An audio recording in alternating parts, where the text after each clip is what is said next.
আমি ভিডিও করে করলাম না, আমি আপনার ইয়াকে বলছি সরকার ভাই যেটা ইয়াতে আছে আমি ওনাকে বলছি, আমি ওনাকে কল দিয়ে বলছি সব কিছু। মানে আমি বলছি যে শকত ভাইয়ের স্টাফ ছিল ছেলেটা, আমি ছিলাম আলোকিন ভাইয়ের স্টাফ।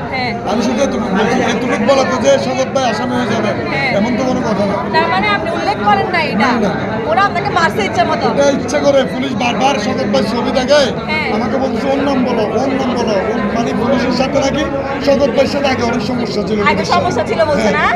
এই জন্য শুধু ওর নাম বলতে বলছে, ওকে বাজে বিশেষ করে এটা আমার কিছু না, আমি বলি নাই। আপনাকে কদিন রাখছিল রিমান্ডে? রিমান্ডে নাই, প্রথম দিন দেখছিল ওই দিনে, ওই দিনেই ওই দিন রাতে 3টা বাজে। আপনার ওয়াইফ বলছে যে আপনাকে ওরা রেখে দিছিল ডিবি অফিসে, তখন নিয়ে মারধর করছে। তখন কি 2 দিন রাখছিল ডিবি অফিসে মারছে, তখনই মারধর করছে না? তাই আপনি স্বীকৃতিটা দিচ্ছেন, তার মানে আপনিও ছিলেন না, সঙ্গত ছিল না। ঠিক আছে, এখন আপনি এটা কোর্টে বলবেন তো, যেটা এখানে বলতে পারছেন কোর্টে বলবেন তো? বলবো না কেন, আমি সত্যি বলবো না কেন? আপনি তো